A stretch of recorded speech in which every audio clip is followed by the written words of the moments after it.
Welcome back to the channel.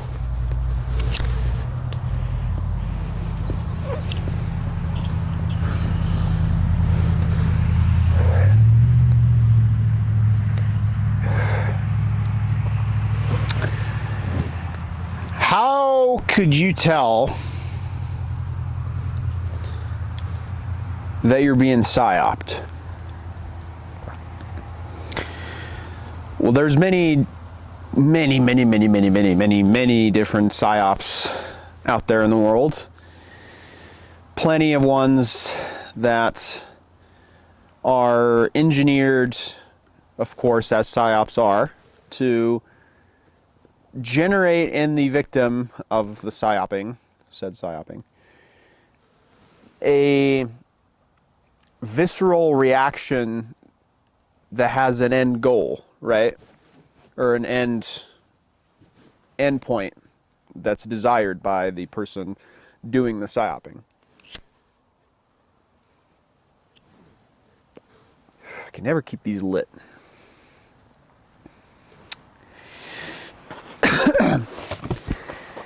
So I think the first step to understanding if and when you are being psyoped is to figure out the incentive for why you would be psyoped. So if we take, for example, the attempted assassination of Trump,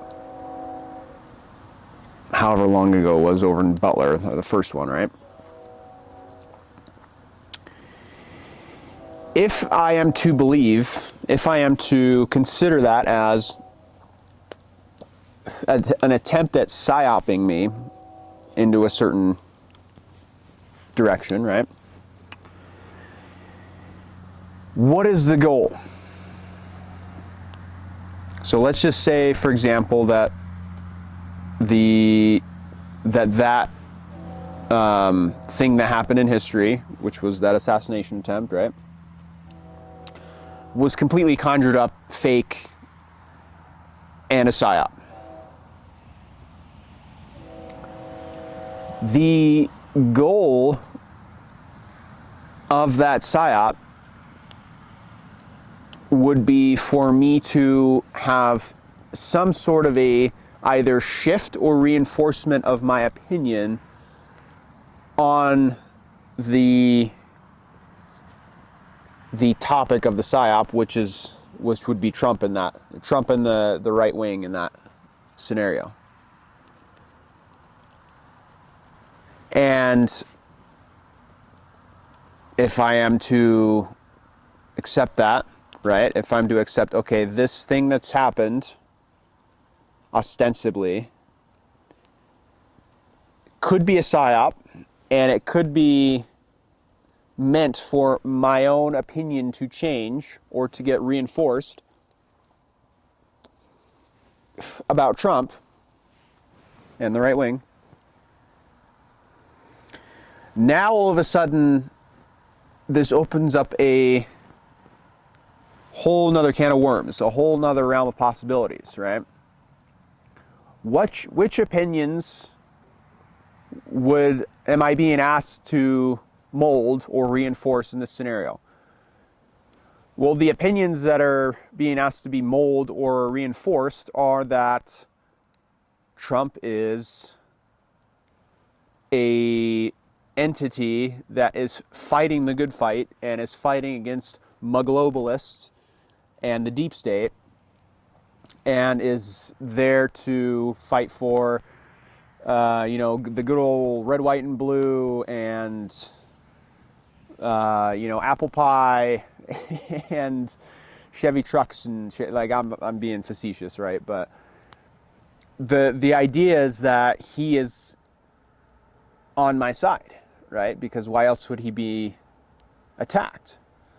Why would there be an attempt at his life, right?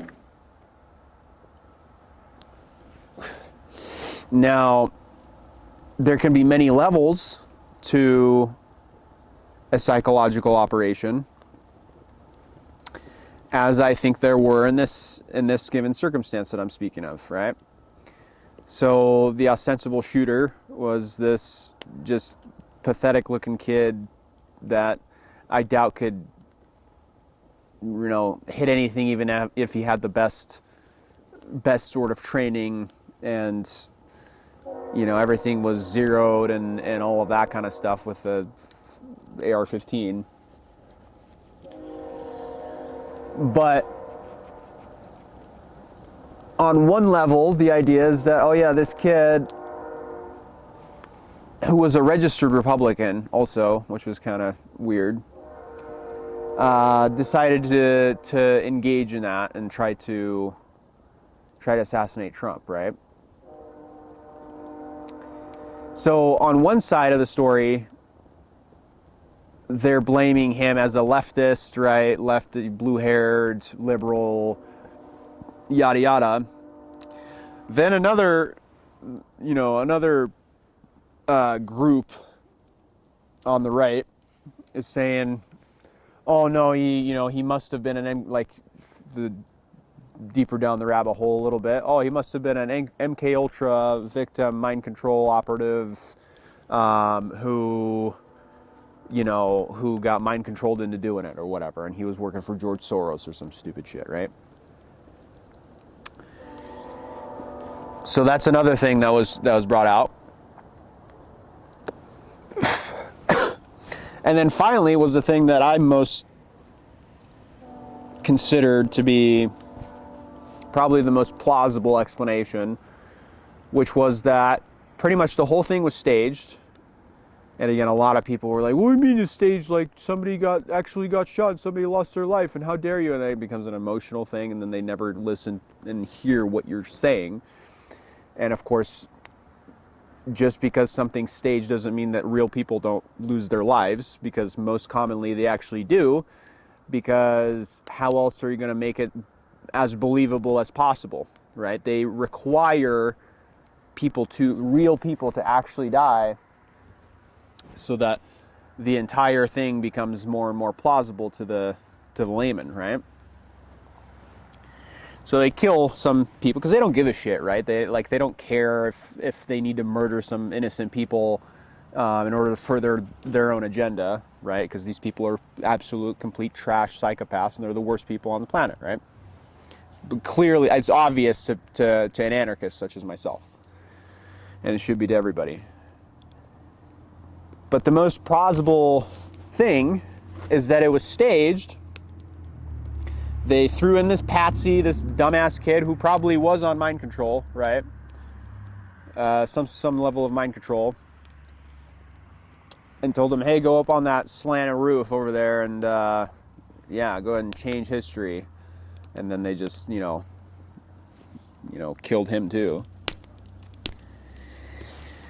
And then, of course, Trump gets off the stage, but before he gets off the stage, does a quick little photo shoot. They drop the flag down just perfectly, and it was a great movie moment, right? Totally not staged. And then the entire right explodes in this final fervor of support, oh yes, Trump is actually my guy. They must really hate him if they're trying to assassinate him, right? If they're trying to really just unalive him completely, he must be on my team. And there was this, of course, resurgence of support for Trump. And I pretty much knew, people are starting to speak about that again. There's all kinds of different outlets that are now questioning the legitimacy of that first assassination attempt because of the absolute, just bonkers things that are going on, right? The war in Iran, all of the economies tanking, right? Palantir, all of the surveillance states coming out, people know about it, people are concerned, and they're just none of this shit is what I voted for. None of it. this is all completely against what I thought I was going to get with this guy, right? So now it's being questioned. But had people had a brain, had people had an actual like sense of like spidey senses, basically, to where they can know a psyop when they see one, they would know that what they were looking at was absolute bullshit. I mean, head moved perfectly, right, exactly at the point of where the shot whizzed by his ear, and then he covered it up, and then, you know, pressed his head, because you could see that he clearly pressed his head and then went down. And then like a week later, maybe not, like 3 weeks later, his bandage is off of his ear and there's completely nothing to be found. Like there's nothing there.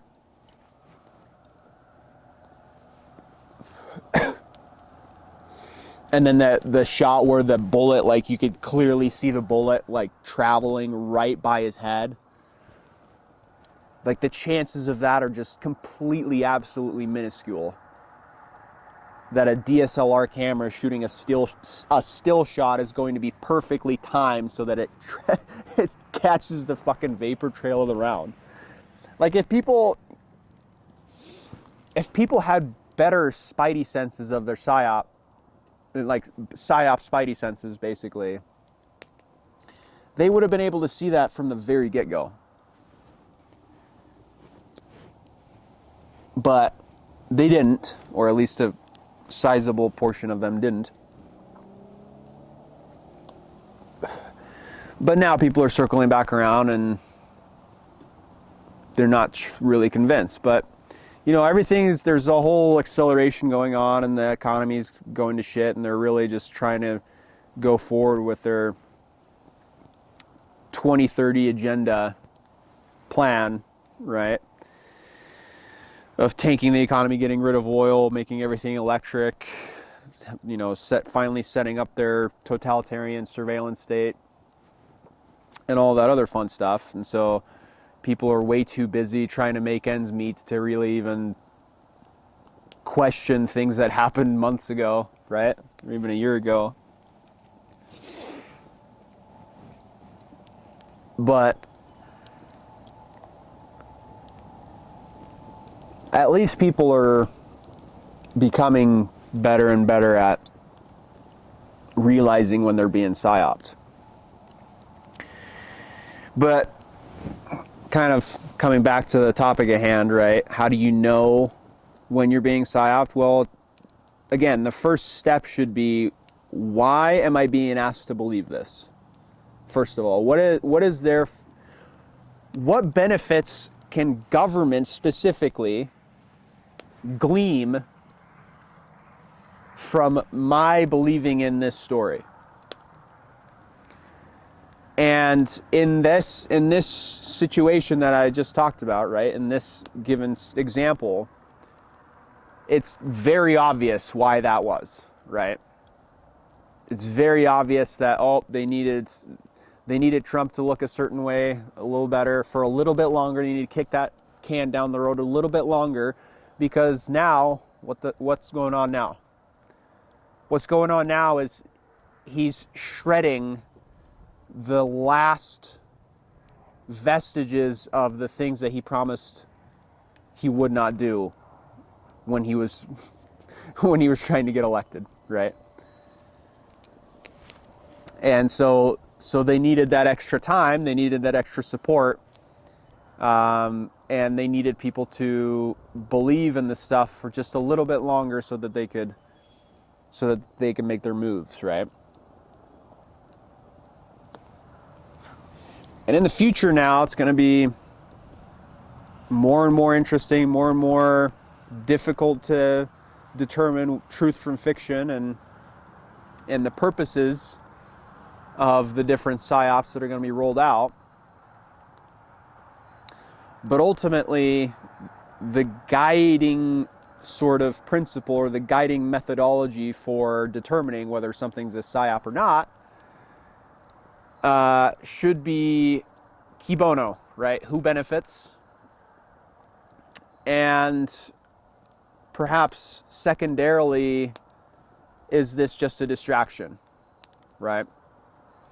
Because I think two sides of the psyop coin are either a complete distraction, which with no kind of sort of greater value, greater psychological warfare value other than the distraction itself, or the psyop of the kind that we just spoke of, where the end goal is to change or reinforce an opinion. I know I kind of rambled on a little bit there, but I think it's valuable for every individual to know when, to know when their opinions are being molded for them. Because more often than not, when they're being molded for them, they're not being molded in a way that's going to actually benefit them or their family or anybody else for that matter.